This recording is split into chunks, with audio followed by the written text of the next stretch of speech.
현오석 부총리는 관광 등 고부가가치 유망 서비스업의 경쟁력 강화 방안을 마련하겠다고 밝혔습니다. 이와 함께 우선적으로 세제와 금융 등 서비스 산업과 관련된 제도를 합리적으로 개선하겠다고 덧붙였습니다. 정부가 1천조 원에 육박하는 가계부채를 해결하기 위한 전방위 대책을 내놨습니다. 고정금리 대출 확대와 행복기금 지원, 하우스푸어 채무 재조정, 대부업과 불법 사금융 감독 강화가 대책의 핵심입니다. 이 통사가 신용카드사와 맺었던 요금 자동납부 접수 대행을 반년 넘게 중단해 소비자들이 불편을 겪고 있습니다. 지난 4월 기존보다 높아진 카드 수수료율 합의 이후 이 통사의 카드사 길들이기라는 지적입니다. 직장인의 52.9%가 평균 3,348만 원의 빚을 지고 있는 것으로 조사됐습니다. 이들은 월급의 31%를 빚을 갚는 데 사용하고 있으며 자신의 빚을 모두 청산하는 데 평균 4년이 걸릴 것으로 내다봤습니다. 네, 시청자 여러분 안녕하십니까. 오늘장 내일장의 임동석입니다. 오늘은 7월 4일 목요일입니다. 자, 오늘 순서 시작을 하겠습니다. 자, 먼저 뉴욕 증시가 이제 오늘 7월 4일 기준이죠. 7월 4일가 독립기념일 휴장입니다. 그래서 7월 3일장은 1시간 좀 일찍 장을 마쳤습니다. 휴가를 보내기 위해서죠. 자, 이제 금요일 날 하루 7월 5일 장이 하루 열렸다가 주말에 또 쉬게 되는데 이제 하루를 쉬는 이만큼 그 쉬는 동안에 요즘같이 워낙 무슨 뭐 지표나 발표되고 말고 할 때마다 시장이 들썩들썩거리는 것이고 보면은 시장이 아무래도 조그만 변화에도 상당히 크게 휘둘릴 변동성이 확대폭이 커질 그런 상황이 어느 때보다 좀 높은 그런 하루가 아닌가 싶습니다. 특히나 이제 저희 5일 개장 전에는 비농업 부분 고용지표 부문의 지표 발표도 미국에서 예정이 돼 있기 때문에 그것이 출구 전략의 시행 여부와 직결된다라는 점에서 우리 투자자들의 투심 자체도 상당히 좀 조심스러운 쪽으로 기울어 가고 있는 것 같습니다. 자, 그런 것들을 반영해서인지 오늘 우리 장세가 조금 좀 조심스럽게 움직이는 듯한 모습인데요. 그래도 양시장이 모두 조금이나마 상승세를 보이고 있어서 좀 다행이다 싶습니다. 자, 지금 현재 시황은 어떤지 먼저 한번 보겠습니다. 코스피는 꾸준히 오름세를 유지하고 있습니다. 장 초반만큼은 아닙니다만 그래도 6.42포인트가 오르면서 1831.08입니다. 주체별로 살펴보면요. 외국인이 팔긴 팝니다만 그다지 또 많이는 아닙니다. 어제보다 적다는 뜻입니다. 447억 원 정도 팔고 있고요. 기관이 100억 원대, 개인이 300억 원대 물량을 받아주고 있습니다. 코스닥은 좀 전까지만 해도 하락이었는데요. 지금은 아주 소폭 미약하게나마 빨간색으로 일단 돌려는 놨습니다. 521포인트이고요. 주체별로 보면은 외국인이 그래도 코스닥에서는 좀 사준다라는 게 위안이 되는데 기관이 좀 같이 끌어줘야 되는데 기관이 내다 팔고 있어서 자꾸 파란색으로 물들이 쪽으로 방향을 끌고 가려고 합니다. 원달러 환율 3.4원이 내렸네요. 1140.3원이죠. 네, 어쨌거나 시장 상황은 아직까지도 여전한 어려움을 좀 겪고 있는 그런 분위기입니다. 자, 오늘장 내일장 일부에서 어떤 내용들이 있는지 먼저 보죠. 네, 김상균과 같이 하는 가치 투자에서는 가치 투자, 좋은 주식을 좋은 가격에 매수하자라는 의견과 그 종목들에 대한 이야기를 듣고요. 애널리스트에게 듣는다. 달러화의 강세 원인 및 영향을 분석합니다. 그리고 8일과 9일에 이어서 EU와 유로존의 재무장관 회의가 열리죠. 주목해야 된다는 의견 듣고요. 테마톡톡에서는 정대희 멘토가 개성공단이 재개될 수 있지 않겠는가라는 지금 기대감이 시장에 좀 감돌고 있습니다. 따라서 남북 경협주가 긍정적인 흐름을 이어가고 있습니다. 하지만 또 언제 어떻게 될지 모릅니다. 아직 우리 정부의 자세가 정해진 것도 아니고요. 추격 매수는 자제하고 단기 트레이딩 관점으로 대응을 하자고 합니다. 증시 초겐초 유럽 재정 문제가 재점화되고 있죠. 22에 강력한 지원책이 필요한 지금 또 엔화는 100엔을 재돌파했습니다. 호재와 악재 함께 겹쳐 있는데 자, 이런 상황에서 어떤 종목들에 주목을 해야 될런지 들어보겠습니다. 네, 먼저 오늘장 이야기부터 정리를 하겠습니다. 대신증권 컨설팅랩의 최재식 팀장입니다. 안녕하세요. 안녕하십니까. 네, 먼저 오늘장 특징부터 점검을 해주십시오. 네, 외국인들 관망 속에 소폭 매도가 전개 중입니다. 오늘 미국 금융시장이 독립기념일 휴장을 앞두고 국내에서도 외국인들은 소폭 매도 중이고요. 유가의 오랜만에 상승으로 인해서 화학주가 상승세가 돋보이고 있고요. 그리고 코스닥은 전일에 이어서 추가 하락세를 보여주고 있습니다. 네. 자, 그러다 오늘 현재 다시 달러화가 좀 강세 흐름을 이어가고 있다고 하는데요. 이 다시 달러화가 이제 강세 흐름을 이어가는 그 이유, 전망 등등을 좀 종합적으로 들려주시기 바랍니다. 네, 아무래도 여러 가지 산업에 미치는 효과도 있을 것이고 증시에 미치는 효과도 있을 테니까요. 네. 일단 뭐 달러 유로 환율이 1.3달러에서 지금 다시 그 환율이 하락했는데 그것은 뭐 유로가 약세고 달러가 강세라는 의미거든요. 근데 그 부분은 뭐 유로존 재정 우려 부분에서 알다시피 포르투갈 연립정부 불확실성이 제기가 되고 있고 또 그리스는 뭐 트로이카로부터 구제금융 협상 조건이 뭐 이행을 제대로 안 해서 이제 트로이카 있는 그리스한테 뭐 구제금융을 지급하는 것을 뭐 나눠주겠다 이런 식으로 나오고 있습니다. 그래서 아마 다음 주 8, 9일까지 EU 그리고 유로존 재무장관 회의까지는 뭐 그리스와 포르투갈 이쪽에서의 뭐 재정 우려 잡음이 있고 그래서 그 회의 때 좀 더 가시화되는 뭐 대책이 나오지 않을까 싶습니다. 두 번째로는 뭐 중국의 경기 부진인데요. 뭐 HSBC 발표한 6월 중국 제조 PMI는 뭐 9개월 내 최저를 기록했고 또 국가 통계국 발표하는 6월 중국 제조 PMI는 뭐 4개월 내 최저를 기록했습니다. 전반적으로 뭐 제조업이고 서비스업이고 약간 이제 둔화되는 양상이 전개되고 있는데 뭐 지금 상황에서는 달러 강세를 막아줄 부분은 유로화가 돼야 되는데 아무래도 당장은 유로존 재정 우려에 대한 이슈가 다시 불거졌기 때문에 이 부분의 악재가 개선되는지를 주목을 해야 된다 생각이 듭니다. 앞서도 얘기했지만 8, 9일에 있을 EU 및 유로존 재무장관 회의까지는 특히 그리스 구제금융 처리에 대한 자본과 포르투갈의 연립정부 붕괴 불안 리스크가 상존한다고 볼 때 뭐 일단 뭐 외국인 입장에서는 적극적으로 뭐 매수 강화를 하기에는 약간 뭐 어렵지 않을까 생각하고 있습니다. 네, 잠시 우리가 좀 기억에서 놓고 있었던 그리스 등등에 대한 이야기가 다시금 떠오르고 있는 거 보면은 유로존에서 불거졌던 그 재정 위기가 아직까지도 상존하고 있구나라는 생각이 다시금 듭니다. 자, 조금 전에 중국의 6월 제조 PMI 지수가 전달보다 더 떨어졌다 이런 언급을 해주셨는데요. 중국 경기 자체가 아직까지도 뭐 상당 부분 잘 안 풀리는 것 같습니다. 또 인민은행에서 뭐 긴급 자금을 풀어서 이 금리가 급등하는 거에 좀 화들짝 놀라서 대규모 자금을 풀어서 진정시켰다 이런 뉴스도 있었는데 당연히 이제 뭐 중국 경기가 좀 부진한 것을 예상을 하고 우리 뭐 건설, 조선, 기계, 철강 등등 여러 중국 관련 업종들이 좀 어려움을 겪고 있습니다. 당분간은 이런 흐름이 좀 추세적으로 이어질 것으로 보고 대응을 해야 될까요? 아니면은 중국 정부에서 빨리 이런 어려움을 타개를 하고 다시금 반등 쪽으로 돌려 세워줄 수 있을까요? 어떻게 내다보십니까? 중국 쪽은? 예, 일단 뭐 중국의 경기 부진 자체에서는 그 정부 새 지도부 자체가 이제 그 둔화 정도의 속도를 완만하게 가져가는 정도이지 부양하는 쪽은 아닌 것 같습니다. 뭐 과거 후진타오 정부와 달리 이번 정부는 뭐 개혁이라든지 이런 금융 경제, 뭐 부패 척결 이런 쪽에 초점이 돼서 경제가 웬만하게 뭐 나쁘지 않은 이상 부양은 나오지 않을 것 같고요. 그리고 유동성을 풀었던 부분도 뭐 중소기업 쪽에 뭐 유동성 신용 경세 이런 부분의 잠시적인 뭐 관리 차원에서 들어갔지 뭐 유동성을 적극적으로 풀려는 의도는 아닌 것 같습니다. 그래서 국내 관련해서 중국 증시 관련주 업종에서도 아무래도 뭐 전체적으로 아직까지는 2분기 실적까지는 적어도 뭐 확인이 되어야 될 것 같고요. 그래서 뭐 아마 2분기 실적은 부진할 텐데 2분기 실적이 바닥이어서 3분기부터는 개선된다는 신뢰성을 얻을 때까지는 좀 더 기다려도 되지 않나 싶습니다. 그리고 뭐 전체적으로 뭐 일부 뭐 중국 관련 업종에서 저가 밸류션 매력으로 인해서 뭐 모멘텀이 생겨 있는데 펀더멘탈한 모멘텀 측면에서는 뭐 중국 관련 전체 업종에서 보기보다는 일부 세부 업종으로 봐야 되지 않나 싶습니다. 예를 들어서 뭐 화학 업종이면 뭐 순수 화학보다는 뭐 정유 업종 이런 식으로 말입니다. 네, 알겠습니다. 자, 그리고 외국인들이 우리 증시에서 다시금 매도세를 보이고 있습니다. 어제는 꽤나 많이 내놨고요. 오늘은 그래도 다행스럽게도 한 400억대 코스닥에서 오히려 사들이고 있습니다.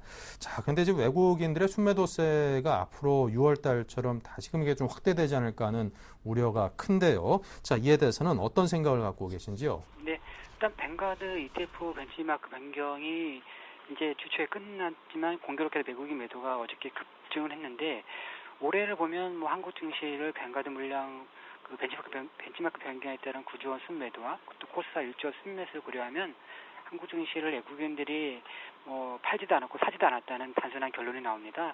그래서 이제부터가 이제 어제부터가 진검승부가 되는데 지금 알다시피 QE 축소 논의에 이어서 중국의 경기 부진이 있는 상태이고 세 번째로는 유로존 제재 우려까지 생겼다는 점에서 외국인들은 아마 달러 선호 흐름에서 있지 않나 싶습니다. 그래서 당분간 매도 우위 국면 속에서 유로존 잡음 해소 여부를 살필 것 같고요. 다만 그 한국물을 적극적인 매도로 지속하지 않을 것 같습니다. 왜냐하면 지난 6월 달처럼 그렇게 하지 않을 것 같은데 왜냐하면 QE3 축소 논의 이전에 이머징 증시로 외국인 자금이 많이 유입됐지만 우리나라 증시에는 유입이 거의 미미하기 때문입니다. 두 번째로는 유로존의 재정 우려가 생겼지만 언제든지 금융 우려를 완화시킬 수 있는 중앙은행 장치가 준비되어 있고 또 유럽 각국은 긴축에서 성장 정책으로 이제 확대되고 있어서 유로존 재정 우려가 잠시적인 잡음이지 않을까 싶습니다. 세 번째로는 미국의 경제 회복이 더 가시화되고 있고 그리고 네 번째로는 국내 증시 밸류에이션이 12개월 포워드 PER 기준으로 9.6배 정도 되는데요. 아무래도 전체적으로는 8.6배인데요. 8.6배 정도에서 밸류에이션 매력이 있다 생각됩니다. 그래서 지난 6월 달처럼 그렇게 공격적인 매도는 나오지 않을 것 같고 다만 단기적으로는 그 매도 우위 국면 속에서 악재 해소 여부를 이렇게 살펴보는 과정에서 그 업종별로 이렇게 저가 매수 정도 나오지 않을까 생각하고 있습니다. 네, 알겠습니다. 지금까지 대신증권 컨설팅랩의 최재식 팀장의 분석을 전해 들었습니다. 감사합니다. 네, 감사합니다.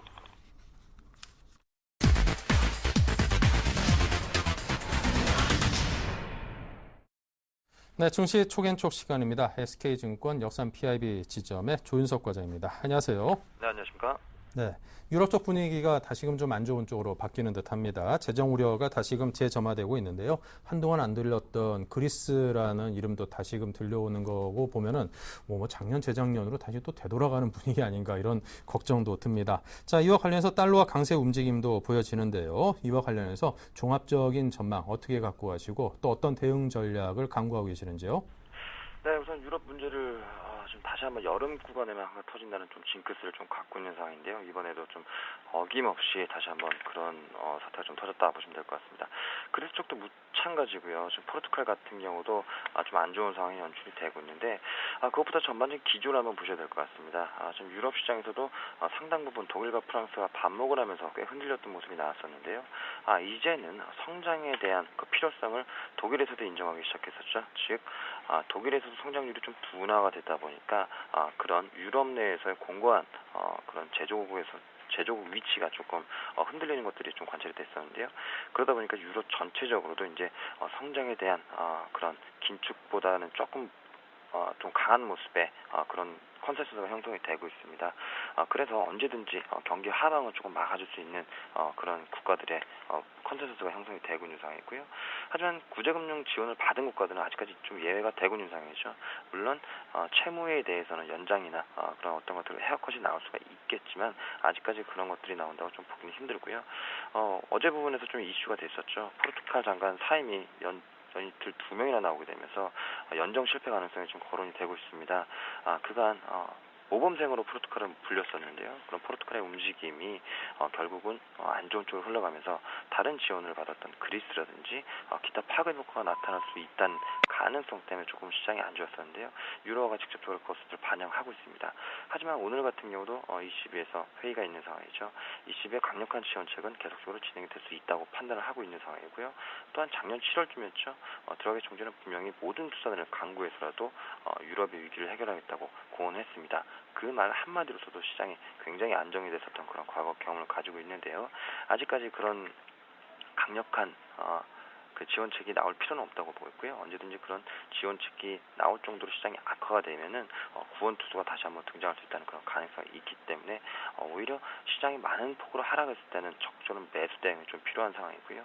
하지만 지금 유럽 문제가 조금씩 흘러나오는 부분이 있기 때문에 이미 시장의 탄력이 좀 둔화된 종목이라든지 특히 실적에 대한 우려가 조금 나타나고 있는 종목들에 대해서는 조금은 매도 포지션으로 좀 진행을 하시는 것이 옳지 않나 그렇게 전반적으로 파악하고 있습니다.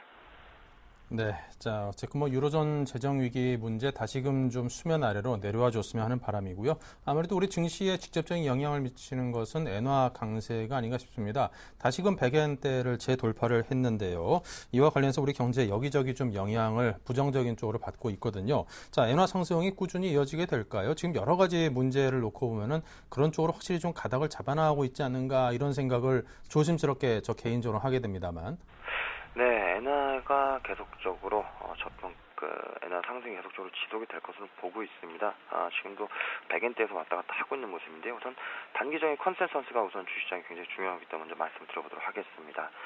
우선 103엔에서 105엔이 1달러당 형성이 될 것으로 보고 있는 상황이기 때문에 우선적으로 그 상방의 폭이 상당히 적은 모습입니다. 그렇기 때문에 그런 부정적인 영향 같은 것들은 일정 부분 지금 증시에 녹아들어 있다고 판단하시면 좋을 것 같고요. 즉 엔화가 다시 한번은 위보다는 아래로 조금씩 빠질 확률이 있다라고 보고 있습니다. 좁은 박스권 95엔에서 100엔 사이겠죠. 그렇기 때문에 그런 영향을 조금씩 판단을 하셔가지고 그런 증시 시장에 맞게 좀 대응을 하셔야 될 것 같고요. 시장 영향에 좀 끼칠 만한 일정이 좀 있습니다. BOJ나 참여연 선거 등이 지금 대기하고 있기 때문에 그때마다 조금 엔화는 움직일 것으로 보고 있고요. 아베노믹스 같은 경우 어떻게 진행이 될지는 모르겠지만 그 지속적인 효력에 대해서 판단을 조금 해볼 수가 있을 것 같습니다. 엔화가 적극적인 부양을 양적 완화를 통해서 지금 이제 실물 경제까지 좀 영향을 미치는 모습이고요. 단칸 지수가 개선이 되는 것을 지금 확인할 수 있는 상황이기 때문에 아베노믹스는 일단 성공을 했다고 판단하셔야 될 것 같습니다. 그렇기 때문에 엔화는 추가적으로도 약세가 더 진행이 될 수 있다. 큰 그림으로 생각하셔야 될 것 같습니다. 그렇다면 그 국내 쪽에 어떻게 영향을 좀 미칠 것인가 판단해봐야 될 것 같은데요. 가장 대표적으로는 자동차나 화학, 철강 쪽을 좀 둘 수 있을 것 같습니다. 특히 자동차 업종 같은 경우 항상 시가총액이 좀 크고 가장 영향을 많이 받는 업종이라고 보시면 될 것 같은데요. 사실상 환율에 그렇게 많은 영향을 끼치지는 않습니다. 즉 캐파라든지 생산, 매출에 대한 것들이 좀 영향을 더 많이 끼친다고 보시면 될 것 같고요. 그래서 자동차 같은 경우는 현대, 기아차의 해외 시장 성과에 대해서 좀 집중을 하시는 것이 오히려 더 좋지 않나 그렇게 판단하고 있고, 중국 쪽이나 브라질 같은 경우 신공장이 지금 증설이 되고 있는 상황인데 그만큼 현기차에 대한 수요가 조금 더 좋아진다는 그런 판단을 가질 수밖에 없는 상황입니다. 내수에 대한 그런 상세를 할 수 있는 해외 시장의 성장을 좀 눈여겨보셔야 될 것 같고요. 다음은 화학업종 같은 경우인데요. 화학업종 같은 경우는 이제 3분기가 전통적인 재고 축적 기간이라고 보시면 될 것 같습니다. 특히 유가 같은 경우는 상승을 하면서 스프레드가 좋은 상태로 유지가 되고 있기 때문에 지금 화학주는 좀 좋은 상태다. 오히려 환율의 영향을 좀 덜 받는 구간이라고 보시면 될 것 같고요. 저점에서 매수를 했을 때는 지금 트레이딩은 충분히 가능한 그런 화학업종이기 때문에 지금 오히려 엔화에 대해서는 영향성이 약간은 비껴갔다. 그렇게 판단하시면 될 것 같습니다. 나머지 업종이죠. 가장 부정적인 업종은 철강 업종입니다. 수출 경합도가 좀 있기 때문에 엔화에 대해서 직접적으로 지금 수출 물량의 저하가 조금 우려가 되는 상황이고요. 그렇기 때문에 중국 쪽의 구조적인 철강 업체들이 도산이 나오지 전까지는 아직까지는 철강 업체가 트레이딩조차도 아직까지 쉬운 상태는 아니다. 그렇게 판단하시면 될 것 같습니다. 그래서 전반적으로는 가장 영향을 나쁘게 받는 것들은 철강이라고 보시면 될 것 같고요. 자동차나 화학업종 같은 경우는 충분히 지금도 트레이딩이 가능한 업종이다라고 판단하고 있습니다. 네. 자, 엔화 약세를 추진하는 아베 정권 들어서 이제 첫 번째 참의원 선거가 오는 7월 20일, 한 17일 정도 남았죠. 20일 날 이제 치러지기로 확정이 됐다고 합니다. 여기서 지금 현재 집권당의 지지율이 한 60%를 넘어가기 때문에 참의원 선거에서 별 일이 없는 한 아마 아베 정권이 거기서 낙승을 할 것이다라는 분석이고 보면은 엔화 약세 기조는 상당 부분 이어갈 가능성이 크다라고 여러분께서 좀 전망을 하시는 게 다수의 의견을 따르는 것이 될 것이라고 여겨집니다. 자, 이제 곧 2분기 실적 발표가 이제 남아 있습니다. 실적 개선 기대 업종에 대한 관심이 큰데요. 특히나 이제 엔화 약세 등등의 영향을 받아서이기도 하겠지만 자동차 업종 같은 경우에는 우리 증시를 좀 이끌어주고 가는 축이었는데 미국 시장에서 상반기 들어서 이제 실적 발표를 보니까 전반적으로 신차 그 매출이 한 7.5%인가 증가를 했다고 하는데 현대기아차만 유일하게 10대 상위 업체 중에 한 1.1% 하락했다는 그런 소식도 있더라고요. 실적 2분기 실적 나오는 게 워낙 좀 만만치 않을 수 있겠구나라는 그런 좀 우려가 듭니다. 어떻습니까? 실적 기대할 수 있는 업종들은 어떤 것들이 있다라고 내다보시는지요? 네, 우선적으로 실적에 대한 기대치가 높은 것은 여전히 계속적으로 말씀을 드린 섹터죠. 통신이나 IT, 자동차입니다. 절대적인 실적과 상대적인 실적을 좀 나눠보셔야 될 것 같은데요. 전부 다 절대적인 실적 및 상대의 실적은 좋아진다고 보고 있습니다. 하지만 지금 중요한 실적 발표 이슈가 하나가 남아있죠. 내일 같은 경우 삼성전자 실적 잠정치가 나오게 돼 있습니다. 예상치가 지금 9.8조 정도 지금 형성이 되고 있는 상황인데 최대 양상폭은 10.5조 정도로서 내일이 어떻게 발표되느냐에 따라서 IT의 전반적인 주가의 출렁임이 좀 있을 걸로 보고 있고요. 그래서 가장 중요한 실적이라고 보고 있습니다. 하지만 갤럭시 S4 판매가 예상치보다는 조금 둔화되는 모습을 보이고 있기 때문에 컨센서스 하방을 좀 생각하시는 게 오히려 조금 좋지 않을까 보고 있고요. 그렇기 때문에 이미 오늘 코스닥 같은 경우도 갤럭시 S4에 관련된 직접적인 부품 업체들은 하락을 진행하고 있는 상황이라고 판단하시면 될 것 같습니다. 그 외에도 여전히 중요한 거는 자동차 쪽이라고 말씀드릴 수 있을 것 같은데요. 판매량이 줄었던 건 사실입니다. 하지만 절대적인 밸류에이션이 아직도 실적 대비해서 굉장히 싸기 때문에 그걸 무시할 수는 없다고 보고 있는 상황이고요. 선진 시장에서 지금 일본 업체들이 과감하게 인센티브 전략을 진행을 하면서 판매를 늘렸었고요. 또한 자국 내 브랜드들이 계속적으로 선전하는 모습을 보이기 때문에 일정 부분 그 상승폭이 줄어들었을 때 다시 한번 현기차의 공격적인 인센티브나 생산 캐파가 좀 늘어날 수 있는 그런 가능성을 조금 생각해 보셔야 될 것 같습니다. 마지막으로는 지금 IT 부분에서 지금 다시 한번 또 짚고 넘어야 될 것 같은데요. 통신 섹터랑 같이 한번 엮어보도록 하겠습니다. 지금 같은 경우는 장비 업체들도 마찬가지고요. 부품 업체들도 마찬가지고 큰 폭의 상승 한번 나왔기 때문에 이제는 하드웨어보다는 이제 소프트웨어를 조금 중심으로 좀 보셔야 되지 않나 그렇게 판단을 하고 있는 상황이고요. 대표적으로 IT와 통신에 연관된 사항은 전방사람이 계속적으로 인터넷 거래라든지 여러 가지 호황을 보이기 때문에 KG 인시드라든지 아니면 보안업체죠. 윈스테크넷이라든지 이런 좋은 기업들에 대해서 매기가 집중될 수 있을 것으로 보이고 있기 때문에 오히려 하드웨어보다 소프트웨어에 좀 집중하는 그런 실적 발표 양상이 나올 것으로 판단하고 있습니다. 네. 자, 이래저래 어려움이 많이 놓여 있습니다. 시장 주변에. 하지만 또 실적이라는 호재로 어느 부분 상당 부분 좀 커버해 줄 수 있지 않겠는가라는 기대감이 함께 상존해 있는 지금 시장인데요. 자, 이런 변동성 큰 시장 속에서 어떤 투자 전략이 가장 좋다고 보시는지요? 네, 시장은 외국인이 우선 파느냐가 가장 중요한 키포인트죠. 지금 수급상으로 굉장히 안 좋아졌기 때문에 그 수급상이 해결되기 전까지는 당분간 강한 상승은 좀 힘들다고 보고 있습니다. 그래서 외국 매도 여부 지속적으로 체크를 해야 될 것 같고요. 전저점에서 1800포인트 정도까지 지지 여부가 상당히 중요하다. 지금도 약 30포인트 정도 남아는 있지만 어쨌든 해외 충격이 한 번 정도 나타나게 되면 갭으로 하락을 할 수도 있고요. 아니면 직접적으로 장중 내내 하락할 수 있는 가능성이 있기 때문에 상당히 조심스러운 그런 운영이 필요하다 보고 있습니다. 유로 및 아시아 환율 정도 계속적으로 관찰을 해야 될 것 같고요. 이미 브라질 같은 경우는 폭락한 상태고 그런 영향들이 신흥국적으로 아시아 쪽에 어떻게 영향을 미치는지 계속적으로 관찰이 중요하다. 그래서 환율 부분이 지금은 가장 키 인디케이터로 조금 보셔야 될 듯합니다. 그렇기 때문에 시장이 조금 반등을 좀 크게 하거나 가지고 있는 종목들 중에 조금 매도할 수 있는 그런 종목들이 나타나게 된다면 오히려 현금 비중을 조금 확대해 놓으시면서 조심스럽게 시장을 좀 관망하시는 것이 옳지 않나 판단하고 있습니다. 네, 자 그렇다면 지난 추천 종목들의 수익률 어떠한지 수익률 체크하겠습니다. 네, 조윤석 과장의 포트폴리오입니다. 현금 비중이 20%로 그다지 크지 않은 편이고요. 네 종목이 모두 20%씩으로 편입이 되어 있습니다.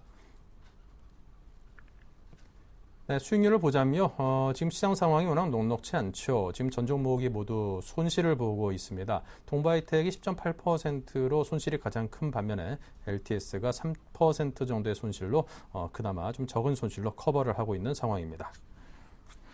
자, 종목들에 대한 의견은 여전히 모두 다 보유이신데요. 자, 이 종목들에 대한 AS 해주시죠. 네, 우선 하나씩 말씀드리겠습니다. 우선 이라이콘 같은 경우 먼저 말씀드릴 수 있을 것 같은데요. 화면의 대면적화의 수혜는 지속될 수밖에 없다라는 대명제를 아직도 저는 유지한다고 보고 있는 있고요. 그렇기 때문에 외국인들도 최근에 계속적으로 매수를 진행하는 부분이고 기관들의 손절 매도 지금 대부분 끝났기 때문에 다시 한번 충분히 상승할 수 있다고 판단하고 있습니다. 그래서 지금 같은 경우는 홀딩 의견 계속적으로 전해드리고요. 하지만 지금 시장 상황이 계속적으로 불안하다고 말씀드렸기 때문에 힘껏 한번 상승이 나왔을 경우에는 조금씩 비중을 줄여두는 전략도 필요하다고 우선적으로 말씀을 드리도록 하겠습니다. 그 다음에 동바이텍 말씀드려야 될 것 같은데요. 하이엔드 스마트폰의 포화 상태가 계속 진행이 되면서 결국 미드엔드나 로우엔드 쪽 시장은 계속적으로 확대될 것으로 판단하고 있습니다. 그에 대한 직접적인 증거로서는 삼성의 움직임들이 물론 있겠지만 애플까지도 이제 저가 핸드폰에 적극적으로 지금 뛰어들고 있는 모습이 관찰이 되고 있습니다. 그 말은 중국 시장뿐만 아니고 전체적으로 확대가 될 수 있다고 보고 있는데요. 중국 시장 쪽에서 가장 성장률이 높을 거라고 보고 있기 때문에 그런 것들을 판단하게 된다면 동바이텍 같은 경우는 아직도 지금 조정은 끝난 상태는 아니지만 조정이 끝나게 된다면 다시 한번 급한 상승이 충분히 나올 수 있다고 보기 때문에 홀딩 의견 계속적으로 전해드리도록 하고요. LTS 장비 업종이죠.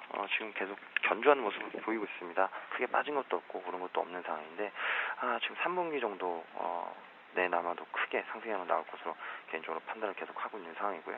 거래량이 조금 줄어들면서 매매 트레이딩하기가 굉장히 좀 어려운 상황이 있는데 그런 것들보다는 지금 뚝심 있게 기다리는 전투들이 더 좋을 것으로 보고 있고요. 계속적으로 수주 상황이 오픈이 되고 있는 상황인데 지속적으로 수주는 이어지는 것으로 판단이 되고 있습니다. 그렇기 때문에 그 수주가 3개월 정도면 매출력으로 연결이 되고 있는 상황이기 때문에 2분기부터는 흑자 전환이고 3분기부터는 극적으로 조금 실적이 많이 좋아질 것으로 판단을 계속 하고 있습니다.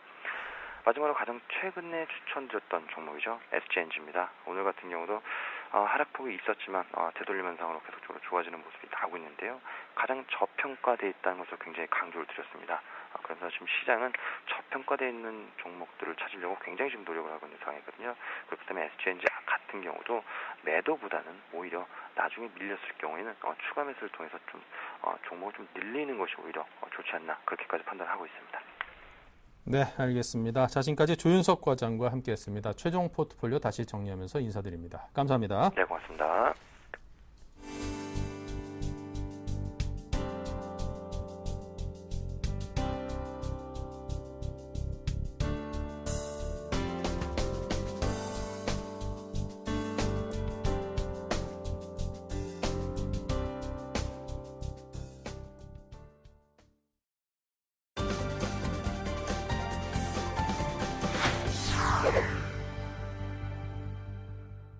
네, 테마토토 코너를 이어가겠습니다. 자, 오늘은 남북 간의 어떤 관계에 따른 개성공단 관련주들이 남북 경협주가 좀 급등을 하고 있습니다.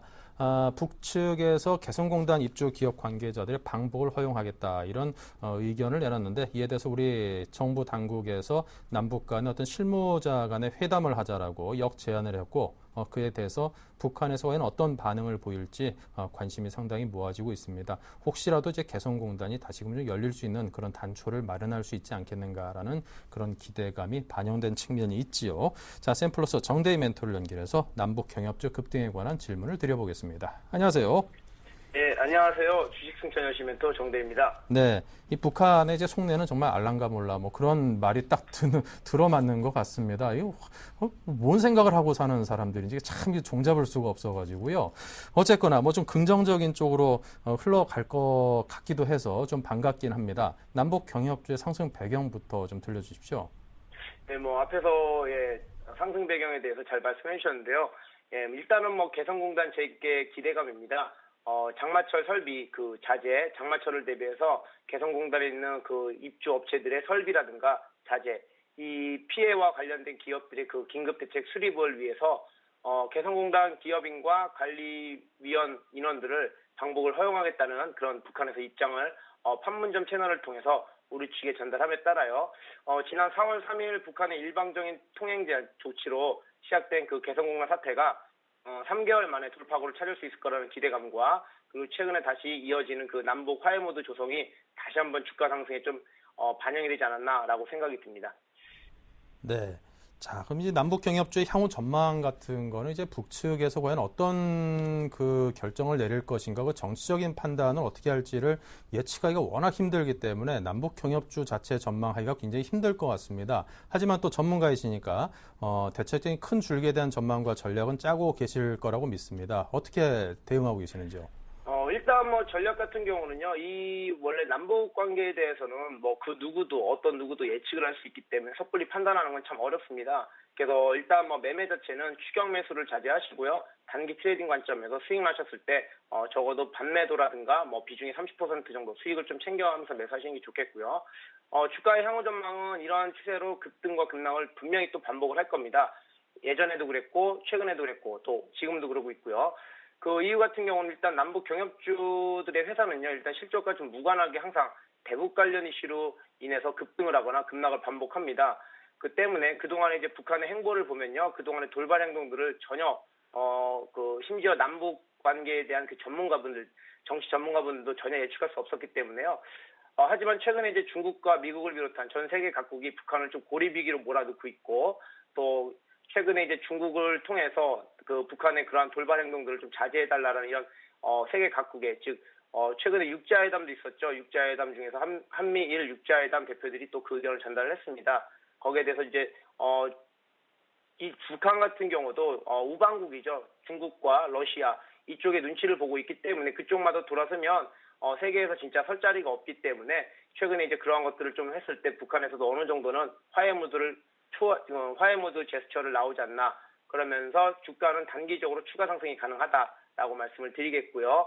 또한 이제 그런 기대감이 어떠한 도발이 없더라도 이 주가는 화해 무드가 조성이 되고 그 진행 절차가 자연스럽게 이루어지면 기대감이 사라지게 됩니다. 그러면 주가는 다시 급락 또는 하락 기조가 나올 수 있기 때문에요. 그래서 가장 중요한 거는 일단은 추격 매수라든가 이런 건 좀 자제하시고요. 근데 여기서 이제 돌발 매수 가장 중요한 거는 북한의 그 분명히 뭐 중국이라든가 미국이라든가 이쪽에서 북한의 핵무기 포기, 즉 비핵화를 하지 않으면 언제든지 북한은 도발 가능성이 나올 수 있다. 그래서 반대급부인 또 뭐 그런 종목들, 테러 관련 종목들이 움직일 수 있기 때문에요. 어쨌든 이런 종목들은 좀 매매를 좀 자제하셔라라고 좀 말씀을 드리겠고요. 북한과 남북 관계는 섣불리 예측할 수가 없기 때문에 좀 그런 것들이 좀 애로사항이 있다라고 좀 말씀을 드리겠습니다. 네. 자, 그렇다면 이제 전망 자체를 뚜렷이 할 수 없는 상황이라고 하면은 뭐 투자할 수 있을 만한 종목을 선정하는 것은 더더군다나 어렵겠군요. 예, 뭐 지금 현재 주가가 오늘 지금 보면 대부분의 에머슨 퍼시픽, 뭐 제형솔루텍 이 테마 관련 종목들이 지금 다 10% 이상의 급등이 나오고 있기 때문에요. 이거는 이제 기보유자, 현재 지금 보유하고 계신 분들, 뭐 매수타임 단기 트레이딩 매매하셨던 분이나 그동안에 이제 고점에 따라잡아서 최근에 이렇게 물려 계신 분들의 보유 영역이지 지금 신규 매수자들의 영역은 아니다라고 좀 말씀을 드리겠고요.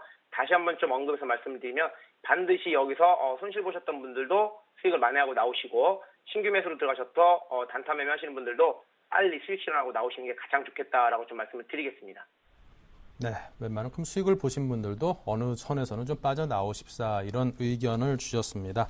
자, 지금까지 샘플러스 정대희 멘토와 함께 남북 경협주에 대한 분석을 해봤고요. 주식 투자와 관련이 없더라도 좀 제발 좀 잘 좀 좋은 쪽으로 풀려 나갔으면 좋겠습니다. 양측이 모두 좋은 쪽으로요. 자, 지금까지 정대희 멘토와 함께했습니다. 감사합니다. 예, 수고하셨습니다.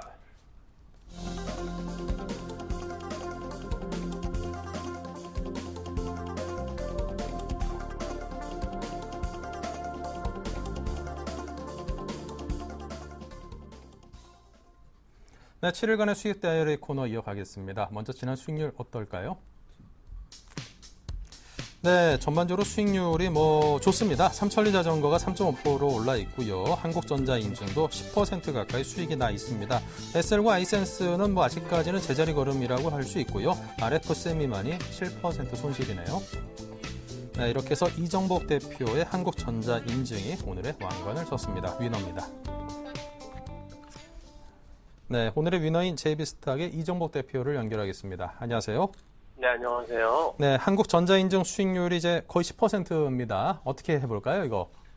네, 이 종목에 대해서 이제 우리가 이제 좀 생각해 볼 것은 이제 공인인증서 의무 사용 폐지에 따른 이런 그 폐지가 됐다고 해서 이제 법적으로 추진된다는 소식이 한 달 전에 좀 나오면서 주가가 좀 많이 빠졌었는데 대체제가 뚜렷하게 드러난 것은 아직 없으면서 향후 이제 사설 인증서라는 새로운 시장이 이제 개척될 가능성이 있다고 보고 있기 때문에 이제 무엇보다 수급을 우선적으로 봐야 될 것 같습니다. 이제 고점에서 주가가 이제 3,800원 정도에서 3,400원 정도에서 빠졌습니다. 이때 연기금이 집중적으로 샀던 가격이 3,500원부터 4,000원 사이인데 이게 이제 최저점이 2,400원을 찍고 2,200원 정도까지 찍고 지금 2,550원까지가 아직 오르지 않았다고 판단이 되고 있고요. 또 수급을 한번 체크해 보신다면 정말로 기관이 그 저점에서 소형주임에도 불구하고 스몰캡 종목임에도 불구하고 많이 샀습니다. 연기금하고 금융투자, 사모펀드부터 해서 다 들어왔는데 최근에도 중요한 것은 기타 법인 쪽하고 연기금에서 또 매수를 하고 있습니다. 그럼 우리는 지금 매수를 한다면 굉장히 낮은 가격에 매수를 할 수 있다는 그런 점을 우리가 주목을 해볼 필요가 있다고 보고 있고요. 지금 현재도 매수를 해도 상관이 없다. 차트를 보신다면 지금 21선을 지금 돌파하려는 초입 국면에서 지금 거래를 하고 있기 때문에 일단 3,000원에서 3,100원까지는 1차적으로 되돌릴 것으로 좀 판단이 되고 있습니다. 네, 알겠습니다. 자, 그렇다면 이제 또 새로운 종목을 하나 또 발굴을 하셔가지고 뭐 10% 가까운 수익을 다시금 또 올려주셔야 될 텐데요. 어디를 준비하셨습니까? 오늘은 좀 큰 종목인 삼성 엔지니어링을 소개를 해드리겠습니다. 네. 이 종목 같은 경우에 저는 이제 개인적으로 봤을 때 연말 정도 됐을 때는 건설주가 한번 크게 움직일 가능성이 있다고 보고 있습니다. 무엇보다 최근에 투신이라든지 기관에서 좀 적극적인 매수가 뚜렷이 좀 나타나고 있고요. 앞으로 3분기부터는 이제 실적이 좀 괜찮아질 것으로 저는 판단을 하고 있습니다. 해외 쪽도 그렇고 이 종목뿐만이 아니라 뭐 대림산업, 최우선주는 대림산업이겠지만 아직까지 전혀 오르지 못했다는 점에서 삼성 엔지니어링의 앞으로 이제 성장성을 봤을 때는 이제 실적에 대한 부분들은 모두 이제 반영이 됐다고 봐야 될 것 같습니다. 일단 그 삼성계열의 이제 엔지니어링 전문 업체로 다들 알고 계실 거고요. 플랜트 부분의 수익성 악화 때문에 이제 부사장을 교체를 했습니다. 그래서 1분기에 해외 공사가 손실이 반영된 부분이 주가에 선반이 됐고요. 하반기에는 사우디나 오만, 알제리, 이라크 쪽에 대한 입찰 안건이 좀 발표가 되면서 실적 개선 여건이 좀 된다고 볼 수가 있겠습니다. 그래서 7만 원 부근에서 기관이 적극적으로 좀 매수를 하고 있다. 그리고 정부에서도 부동산 경기에 대한 부양 의지가 어느 정도 있다고 좀 보고 있습니다. 그래서 기술적으로 한번 판단해 본다면 일봉으로 봤을 때는 이게 정말 바닥일까라는 생각이 들 수가 있는데 우리가 좀 고점으로 봤을 때는 사실 30만 원 육박했던 기업이 7만 원 정도까지 거의 제대로 된 상승 한 번 없이 빠졌다는 것은 지금 마지막 3파 하락까지 마무리된 시점에서 슈팅이 이제부터 나올 수 있는 구간이라고 볼 수가 있겠습니다. 그래서 전저점은 이탈시키지 않을 것이라고 저는 개인적으로 보고 있고요. 적정인 매수세가 유입이 된다면 월봉을 우리가 먼저 한번 체크를 해본다면 자 그러니까 음양음인데 이 지난달 최저점 부근에서 살짝 내려왔다가 제가 봤을 때는 이번 달은 한 10% 정도는 양봉이 좀 나와줄 것으로 보고 있습니다. 그래서 1차적인 목표가는 한 8만 5천 원 선 정도. 그리고 중기적인 관점에서는 연말에 그 건설주 같은 경우가 좀 많이 반등을 한다고 봤을 때는 한 11만 원 선 정도까지는 보고 있는 기업이다 말씀을 드리겠습니다. 네. 자, 삼성 엔지니어링에 대해서 연말까지는 11만 원 선이다라고 말씀을 해주셨습니다. 삼성 엔지니어링 이래저래 주가가 약세를 보이긴 합니다만 그래도 삼성인데라는 그런 기대감이 분명히 존재는 하거든요. 자, 연말쯤에는 이제 건설업종이 한 번 정도는 튈 거다라고 전망을 해주셨는데, 자, 그렇다면 이제 삼성그룹 내 아무래도 자산도 많고 여러 가지 건설업종에서 이제 크기로 놓고 보자면은 삼성물산이 좀 더 마태형격인데요. 둘 중에 하나를 잡아서 투자를 하고자 하는 투자자분이 계시다라면 물산, 엔지니어링 어떤 거를 좀 장기적인 관점으로 추천을 하시겠습니까?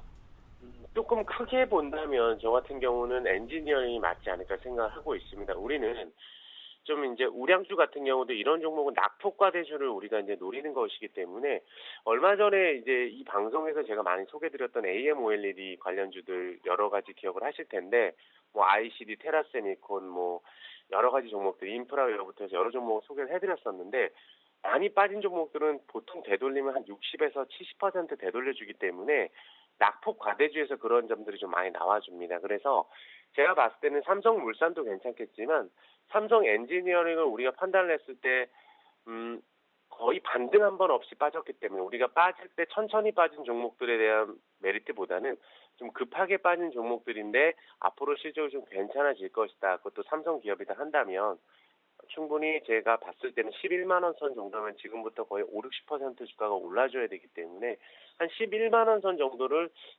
연말에서 내년 초까지 보면 될 것 같고요. 단기적인 관점에서는 한 10% 정도가 한 달 내로 나와줄 것이다 이렇게 판단을 하고 있습니다. 일단 네. 바닥을 잡아가는 과정이 나와줄 것 같습니다. 네, 알겠습니다. 삼성 엔지니어링에 대해서 오늘 추천받으면서 그 사유 아주 상세하게 잘 들어봤습니다. 지금까지 JB스탁의 이정복 대표였습니다. 감사합니다. 네, 감사합니다.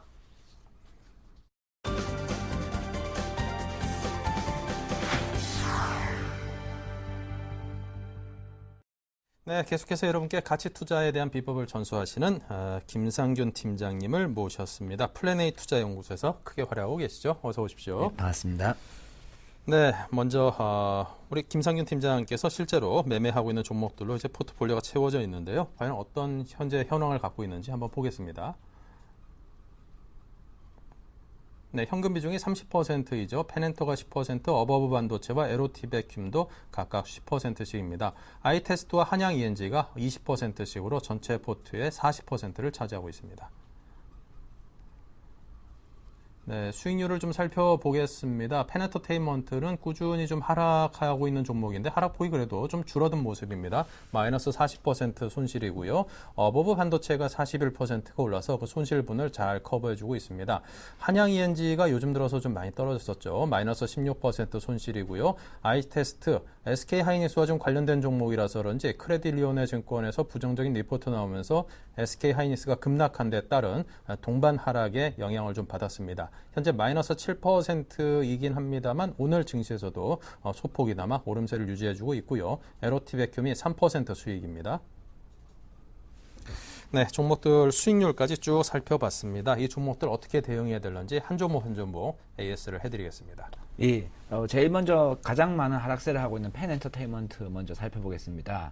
뭐 지속적으로 얘기하고요. 제가 지속적으로 얘기를 하고 있지만은 뭐 사실 한 주 사이에 주가 자체의 큰 변화라든지 뭐 흐름이라든지 기업의 펀드멘탈 자체가 변하는 것은 전혀 없다고 보시면 되겠습니다. 일주일 동안 변한 것은 기업의 주식에 대한 뭐 차트라든지 수급이라든지 이런 단기적인 모멘텀 뿐입니다. 사실적으로 저희가 투자를 하는 것은 단기적인 모멘텀에 대해서 투자를 하는 것이 아니라 기업의 가치, 펀드멘탈과 이상 유무를 확인하고 투자하는 거기 때문에 사실 일주일 사이에 기업에 대한 큰 변화가 일어나기는 뭐 거의 드물다 이렇게 보시는 게 좋을 것 같습니다. 뭐 펜엔터테인먼트 같은 경우에는 제가 지속적으로 언급해 드린 것처럼 지속적으로 회사는 성장을 내가고 있고 다만 아쉬운 것은 올해의 추가적인 드라마 편성 부분에서 약간 누락된 부분이 많기 때문에 올해의 실적이 가시화되기는 상대적으로 어려워 보인다. 어느 정도 더 펜엔터테인먼트는 긴 호흡으로 지켜봤을 경우에는 충분히 좋은 가격이다 이렇게 말씀드릴 수가 있겠습니다. 그리고 어버브 반도체입니다. 어버브 반도체 같은 경우에 32비트 MCU 같은 경우에는 올해부터 성장을 하기 시작했고 내년에 더 큰 성장을 보일 것으로 예상하고 있습니다. 어버브 반도체 특히 지속적으로 성장을 하고 있는 구간입니다. 매년 10% 이상 꾸준히 성장하면서 매출액과 영업이익, 순이익이 다 같이 올라오고 있는 그런 안정적인 종목이다 보시면 되겠습니다. 뭐 가격적인 메리트라든지 이런 걸 봤을 때 올해의 내재 가치 예상 실적 대비해서는 뭐 5,500원에서 6,000원 정도면은 충분히 적정 주가다라고 볼 수가 있습니다. 아직 적정 주가 대비해서는 충분히 작은 가격이며 내년 2014년도 실적까지 지켜보신다면 꾸준히 긴 호흡 장기적으로 봤을 때는 큰 폭으로 성장 가능성이 높은 기업이다라고 보시면 되겠습니다. 그리고 한양ENG라는 종목입니다. 최근 들어서 가장 많은 낙폭을 하고 있는 종목이라고 보시면 되겠습니다. 한양ENG 같은 경우에는 올해라든지 내년의 실적이 이미 안전마진적으로 실적을 보유하고 있다라고 보시면 되겠습니다. 올해의 예상 실적 기준이 최소 250억에서 300억 사이를 예상하고 있습니다. 그렇다면 현재 6,500원 정도의 가격이라면은 한 4점 몇 배 정도 수준입니다. 저희 방송을 보시면 아시겠지만 평균적으로 저평가다라고 얘기하시는 분들이 보통 7배, 8배 쌉니다라고 얘기를 하고 있는데 한양ENG는 4점 몇 배 수준입니다. 한양ENG는 설비 투자 수혜주로서 이 삼성전자라든지 이쪽에서 17라인과 중국 시안이라든지 A3라든지 이렇게 들어가게 되면은 클린룸에 배관 공정이 들어가게 됩니다. 그 부분에 대해서 먼저 1차적으로 수혜를 받고 추가적으로 한양ENG는 CCS 즉 장비 쪽 매출이 약 30% 가까운 매출이 나오고 있습니다. 그렇기 때문에 충분히 건설업 쪽 말고도 설비 투자 수혜주로 8배 정도까지는 줄 수 있지 않나라고 보고 있습니다. 지금 4점 몇 배이기 때문에 8배라 본다면 지금 가격에서 약 2배, 만원에 가까운 내재 가치가 나온다고 볼 수 있습니다. 충분히 가격적인 메리트가 있는 종목이기 때문에 한양ENG 같은 종목은 적극적으로 관심을 가지면서 6,500원 정도의 구간이라면 강력하게 매수하는 것도 나쁘지 않을 것 같습니다. 그리고 아이테스트입니다. 최근에 SK 하이닉스가 외국계 매도 증권사의 셀 매도가 나온 보고서가 나오면서 아이테스트도 같이 동반급락했다고 보시면 되겠습니다.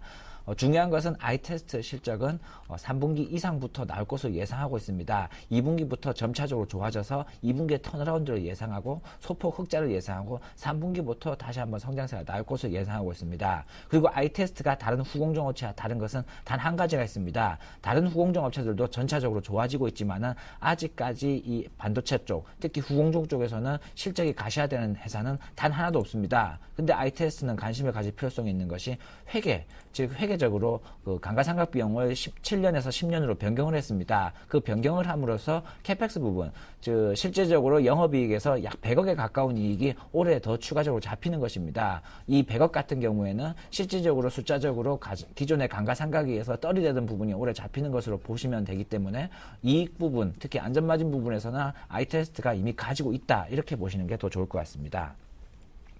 마지막으로 LOT 백큐입니다. LOT 백큐 같은 경우에도 최근 들어 이제 주가 자체가 지수가 빠지면서 하락을 했다가 어느 정도 안정세로 다시 접어들고 있습니다. 특히 LOT 백큐 같은 경우는 3분기부터 프리즈마 그 신모델이 나오면서 기존의 펌프 말고도 새로운 장비, 새로운 신기술에 들어가는 거기 때문에 신규 사업에 진출했기 때문에 그 부분에 대해서는 멀티플을 충분히 줄 수 있다라고 보시면 되겠습니다. 더욱이 삼성 공정에 들어가는 거 말고도 비철금속, 포스코 쪽에 납품이 돼가고 있기 때문에 매출처까지 다변화되고 있다. 꾸준히 안정적으로 회사 자체는 성장하고 있다. 이렇게 보시면 되겠습니다.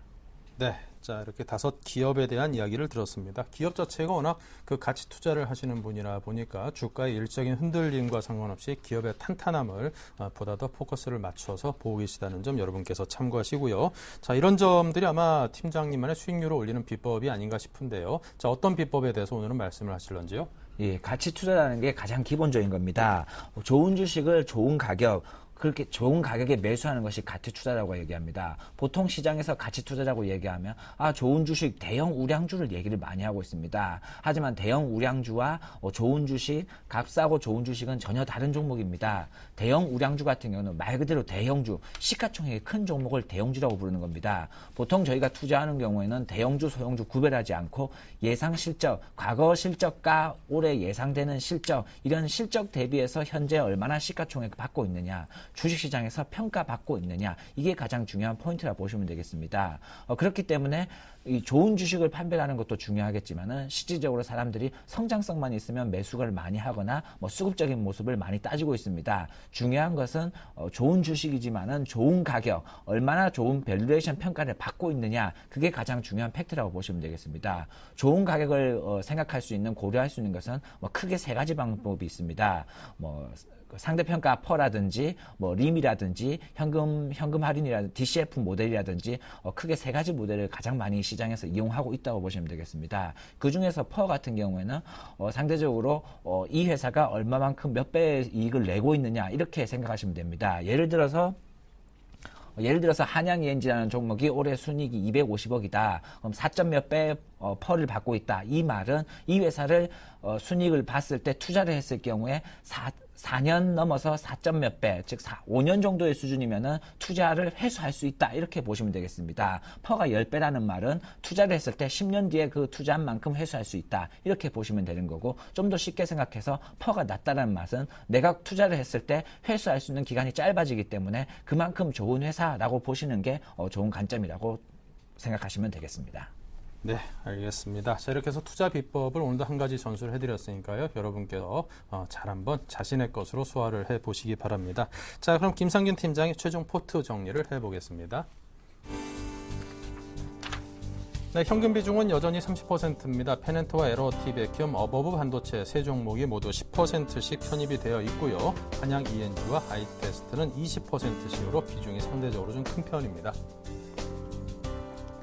수익률을 보면요, 페넨터가 마이너스 40, 같은 비중의 어버브 반도체가 플러스 41% 수익으로 서로 간에 상쇄를 하고 있습니다. 한양 ENG와 아이테스트가 각각 마이너스 16, 마이너스 7% 손실이고요. LOT 백큐이 3% 수익을 올리고 있습니다. 포트 전체 수익률은 43%에 달합니다. 네, 지금까지 플랜A 투자연구소의 김상균 팀장님과 함께했습니다. 감사합니다. 네, 수고하셨습니다. 자, 1부 여기서 마치고요. 잠시 후 2부에서 이어가겠습니다.